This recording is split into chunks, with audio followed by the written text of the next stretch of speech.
Flavio Bolsonaro is just desperately asking for support. He's already like this. Out of his mind, he's trying to find another running mate, right, Misheka? And apparently he won't succeed, and Alfredo Gaspar will remain the self-inflicted wound. And Lula is getting even more expressions of support. Go ahead and smash that like button. Wake up, Brazil. Hey, hey, hey. Stop being empty-headed and give Lula a fourth win right here. Look. Hugo Mota does not support Lula's re-election. Better for the country. Neutrality decision by Republicanos, the party of the Speaker of the House, frustrated Flavio Bolsonaro's campaign plans. Hugo Mota is from the Republicanos party, led by President Marcos Pereira, who they say is from the Universal Church. I don't know anyway. Because there are many religious people in that party. Eduardo Bolsonaro thought that this party would support him. But in the end, the party declared neutrality. What does that mean, Andrea? That the party won't share the campaign stage. Not with Flavio, not with Lula, not with anyone. And that everyone will be able to support whoever they want. And Hugo Mota, Flavio Bolsonaro was thinking that he would have Hugo Mota's support. But Hugo Mota just came out publicly and said he will support Lula. Why? Because it's the best for Brazil. Flavio is not prepared. He doesn't have the ability to be president of the republic. Especially because Flavio has never been an administrator. He has never run a city or a state, nothing. Flavio has never been anything. Except for 16 years as a state representative. And he never managed to approve anything good for anyone. And now with 8 years as a senator, then you ask me, Andre, what good has he done? Good question. If you know, let me know. What good thing has Flavio Bolsonaro managed to get approved? I will never forget of the effort and struggle he put in to try to get it approved. The constitutional amendment to privatize the beaches. I remember that very well. Because that was what he was most passionate about and most dedicated to doing. The rest, I don't remember anything good. If you remember, please put it here. Go ahead and post it. No one is going to censor you, no. If you have something good that Flavio did, I want to know because I haven't heard about it. Now, Lula, oh my God. There are plenty of things Lula has already done, especially for workers and for the most vulnerable people. The most recent issue, income tax exemption for those who earn up to 5,000 reais. Do you remember? It was just recently where Lula had to hold the devil by the horns to get the National Congress to start processing it. Different from the end of the 6-on one-off schedule which Lula tried to pass and the National Congress sabotaged, not the Chamber of Deputies. Let's be fair. The Chamber of Deputies went there and approved the end of the 6-on one-off schedule. For every 5 days worked, you would be entitled to 2 days off. Then it went to the Senate. Then Davi Alcolumbre switched sides. And the senators handed Lula a defeat. And in the following way, he didn't put it up for discussion. It's still stuck under Senator Davi Alcolumbre's control until now. But Lula proposed it. Lula went for it. Lula proposed the proposed constitutional amendment on public security. And they held it back. They're holding it back too? Yeah. Now, obviously, we know there's political maneuvering behind this. What does Davi Alcolumbre want? He wants Lula's support for his re-election next year as president of the Senate. If Lula guarantees his support for his re-election for the presidency of the Senate, he will soon declare his support for Lula. That's what he wants. They're not doing anything for free. Did you understand? Now, don't fool yourself either. If Flavio Bolsonaro were doing very well, they would back Flavio to bring Lula down. Yeah, because they're right wing, maybe even far right. They tolerate Lula. So, Andre, they're from the Central? Okay, they go whichever way is convenient. When it's convenient, Central? When it's not convenient, right wing. When it's convenient, far right. Do you understand? And they would love to take power, and they would love to overthrow Lula. It's just that they won't be on Flavio Bolsonaro's side in the face of what's to come, of situations that will come to light, and of the situation that has already come to light, of Flavio's direct call asking, no, not asking, demanding money from Daniel Vorcaro. Flavio Bolsonaro was demanding millions of reais from Daniel Vorcaro. And suddenly we find out, because nobody knew, that the movie had already received 61 million from Daniel Vorcaro. And the guy hid everything, thinking no one would find out. But the question is, what else did he hide? What will be revealed before the election? I've already told you, many of those who aren't supporting Flavio, because stop and think. Stop and think with me. No party. No party teamed up with Flavio Bolsonaro. Do you know what none means? None. Flavio Bolsonaro is having to form a single party ticket. He says his running mate is Alfredo Gaspar from the Liberal Party, a federal deputy, which to me is self-sabotage. And that, in my opinion, he only filled the spot because he had to say something. But who he's really trying to put in his place is Michel. I'm sure of it. That's my opinion. He couldn't get any party to support him. Why, Andrea? Because there's a lot to hide. And people, the politicians know that he has a lot to hide, that he's not clean and things will come to light. And many are supporting Lula because they have their own interests too. From the right, from the center, it's because they have their own interests. So let's not be naive either, okay? Thinking that Hugo Mota finally realized it, that he became aware? No, he didn't become aware. He's defending his own interests. You can be sure of that. But anyway, didn't he support Flavio? It's already wonderful. It's already great. Because that implicitly is support for Lula. Did you get the hint? Get the hint, got it, and put Lula, 4-time winner. You can cry, you sheep. It's okay, really. Cry, cry, cry. The request was to, what is this here, guys? For God's sake.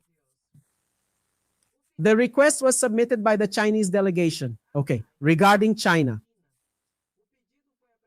The request was submitted by the Chinese delegation on August 6 and refers to the process initiated by Brazil against the United States. According to Beijing,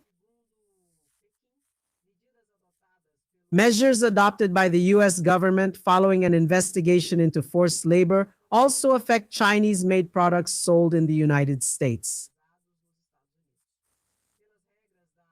According to World Trade Organization rules, a third country may request to participate in the consultations if it demonstrates a substantial commercial interest in the dispute. However, the entry must be accepted by the countries directly involved in the process.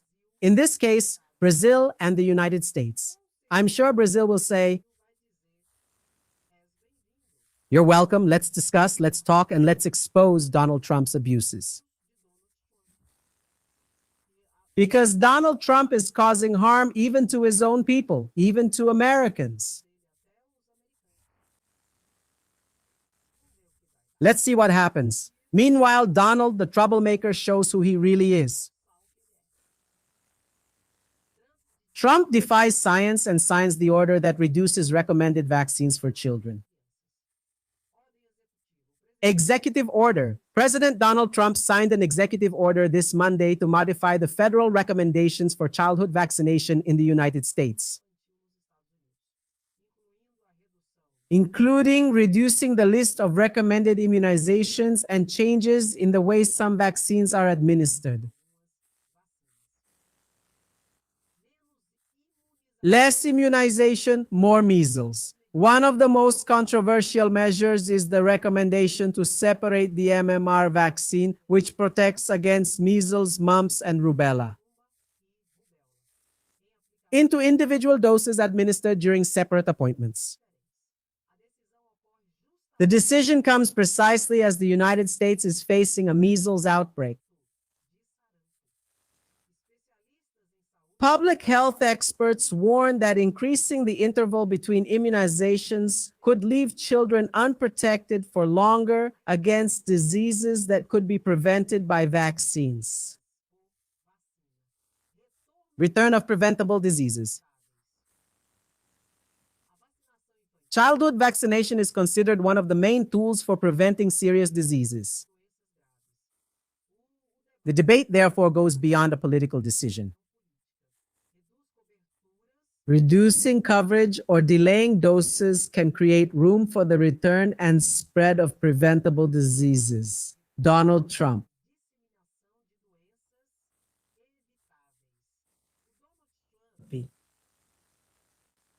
He is more of the same and very little of what Bolsonaro was. Irresponsible, cruel, mocking. And we remember very well the result of that, especially during the COVID-19 pandemic, with Bolsonaro acting as a denier. Now, Donald Trump, he's doing this to play to the crowd, to play to radicalize people, to the extremists in the United States. And he's going to lose even more support with this situation. There's a measles outbreak in the United States. Instead of prioritizing the expansion of measles vaccination, he reduced measles vaccination even further. And of course, Donald Trump's stooge, Donald Trump's bootlicker, Eduardo Bolsonaro, came out in public supporting it, positioning himself as anti-vaccine. Not without reason, Nicolas Ferreira, in the same way here in Brazil, also positioning himself as somewhat anti-vaccine and saying that Bolsonaro was right during the pandemic. Let me ask you something. What caused the pandemic to recede? Because of the vaccination. You'd have to be crazy not to have noticed that. The 3,000 deaths per day, 5,000 deaths per day, 7,000 deaths per day went down after there was widespread vaccination, didn't it? Or am I crazy? No, I'm not. The irresponsible ones, the fascists, are these people who are spreading this anti-vaccine stuff again. This is absurd, guys. And I want to share a personal testimony with you. When I was a child, we used to play outside a lot, right? We played outside a lot and all that. And in my childhood, there were always people with physical disabilities. Kids in wheelchairs and all that, playing with us. There were always some, always. And as a child, I didn't really understand it very well, but anyway. Well, today I understand what that was. Because that situation marked me as a child. Because it was something new, I didn't understand it, and I hadn't seen it before. So playing in the street, I started to notice there were always, kids like that around. Today, I know what that was. Today, I know I can connect the dots. Do you know what that was? Those children who in my time played with us out in the street and who had paralysis, they were children of religious people. The religious people didn't take their children to get vaccinated. Especially the polio vaccine, which prevents childhood paralysis. The religious people from this street back then, many of them had this mindset like, no, God will take care of it, or no, I don't know what this is, or I don't know. There was this kind of denialist attitude. And it's no coincidence that all those kids who played with me there, who were children of religious people, because they didn't take them to get vaccinated. So nowadays, you hardly see them. You hardly see that anymore. Why? Because now there's mass vaccination. But if it were up to the Bolsonaro supporters, the denialists, it would come back. It would come back because vaccines save, heal, vaccines prevent very serious diseases, and according to them, no, vaccines are dangerous. You have to be a real scumbag to do something like that, right, Nicholas? Not even Eduardo Bolsonaro. And like, guys, for God's sake, guys, wake up, regardless of political stance, guys. This is science. And God gave people the capacity to think and to study precisely so they can solve situations that He isn't going to come down here and solve. God solves things through us. That's why He gave intelligence, ability, science, vaccines, doctors. That's what it's for. But no, these people want to demonize everything. But that's actually just a smokescreen. No, actually, that's to fuel hatred and stupidity. The madness of some groups who are easily used, manipulated, provoked, and when they're no longer useful, discarded, like what happened on January 8th.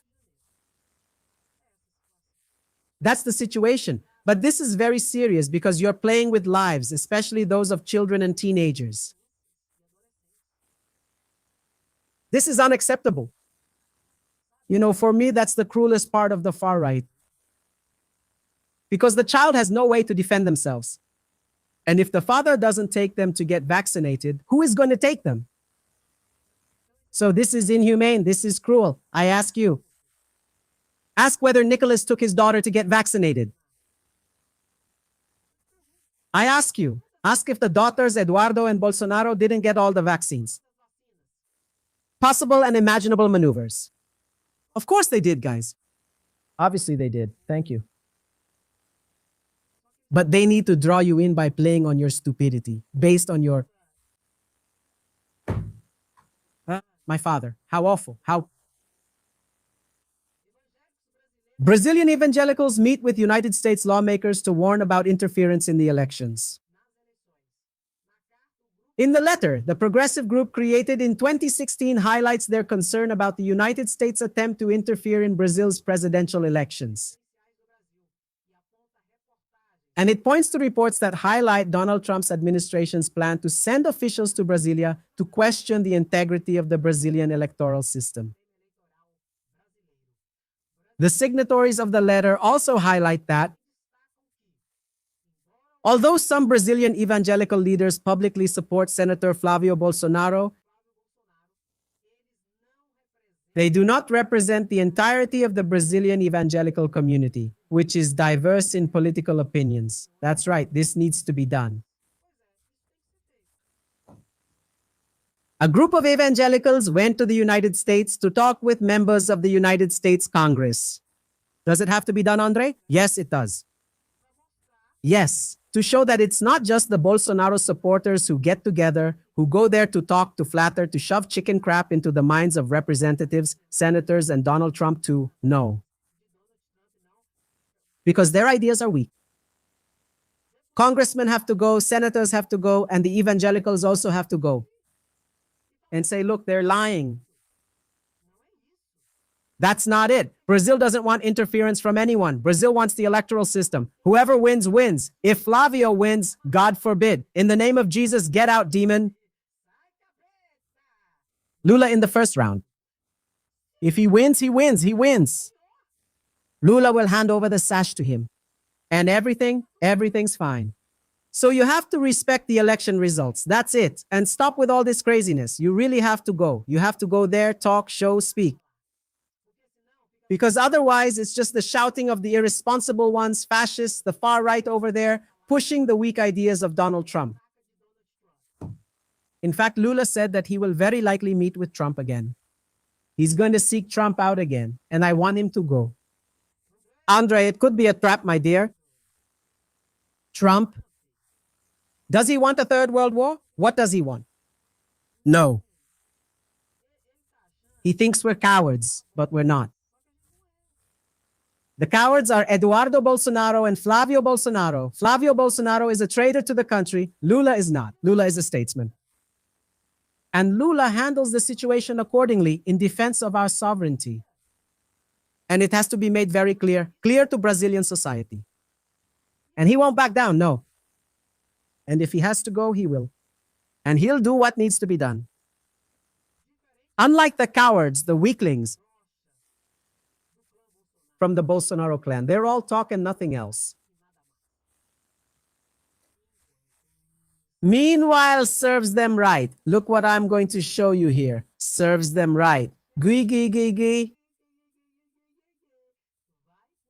Go ahead and suck up. Suck up. Pepe, pepe. That's what happens when you suck up. Look here. Do you think that's very smart? Unrequited love. Cleitinho supports Flavio Bolsonaro. But PL fields a rival against him in Minas Gerais. PL states that it will not give up Roscoe and will campaign separately in the Minas Gerais election. Huh? But I don't understand anything anymore. Is Cleitinho going to run for governor? Huh? He said he didn't want to. Then he said he did. The president of the PR said he wouldn't. And suddenly now he says he's going to run as a candidate for governor of Minas Gerais. He was always sucking up to the Bolsonarists. Step, step, step, step. He thought he would have Flavio's support because he's supporting Flavio. And Flavio fields a candidate against him.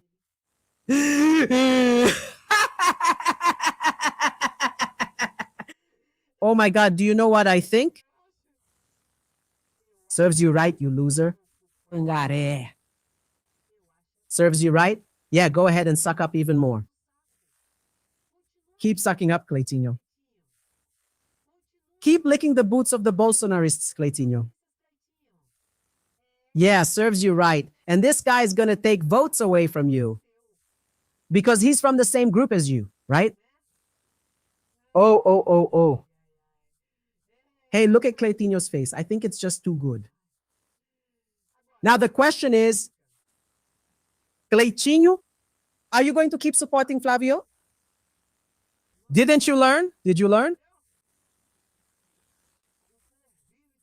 The future will tell if Cleitinho has learned or not, because there are people who haven't learned. Remember Antonio Garotinho? Antonio Garotinho is all over social media, taking part in podcasts. This and that and so on. That he's going to run for office. He went there, registered his candidacy and so on and so forth, and the judiciary cut off his tail. No, they didn't cut off his tail. No. The tail is big. Then the judiciary said, no, you are ineligible. I'm thinking of Deltao Dalanyol here. You are ineligible. How do you want to run for office if you are ineligible? Look at this mess. Wow, Jazo, that's it. Ineligible. The court orders Garotinho to comply with a ruling that should keep him off the ballot. The judge ordered the suspension of the former governor's political rights for 8 years after the Supreme Court finished reviewing the defense's appeals. It's up to the Superior Electoral Court to declare ineligibility. Will the Superior Electoral Court declare it or let it go? Because honestly, I'm not going to lie to you. Let me put this thing here, guys, so you don't forget. The banner is missing here. Look, this is missing here. Look.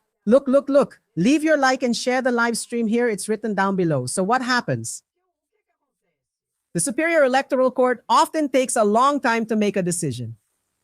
Actually, it's not even about making a decision. It's about confirming a decision that's already been made. Then, in that time gap when it takes so long to make a decision, the guy goes there, becomes a candidate, and if you're not careful, he might even win. Then soon he has parliamentary immunity. Then it gets harder to reach him. Then the Superior Electoral Court just sits there twiddling their thumbs and doesn't make a decision in time. Just like Rui Barbosa used to say, right? Delayed justice is actually aggravated injustice. And I can see that in the Superior Electoral Court many times. Do you want an example? I'll give you an example so we don't forget. Claudio Castro. Claudio Castro, former governor of Rio de Janeiro. Claudio Castro, in the 2022 election, bought votes. Yes, he hired more than 7,000 people who served as campaign workers. And this trial was in the Superior Electoral Court. He took office as governor of Rio de Janeiro and pulled the shit he pulled in Rio de Janeiro. The Superior Electoral Court didn't have the courage to try him and strip him of office. They only revoked his mandate now at the beginning of this year when his term was already ending. What does that mean, guys? That it's worth it to steal, to buy off campaign workers, to buy votes? It's worth it. If you win, it's worth it. Because justice is so slow that you get to keep your term, the whole thing. At the end of your term, that's when you get removed from office. Then there's no point removing you anymore, you see? Isn't that right? So here's the thing. Either the Superior Electoral Court gets its act together, or else it's just nonsense. And when I see Nunes Marques as president and Andre Mendonça as vice president, notably from a Bolsonarist perspective,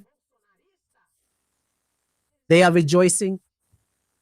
They are very happy, thank you.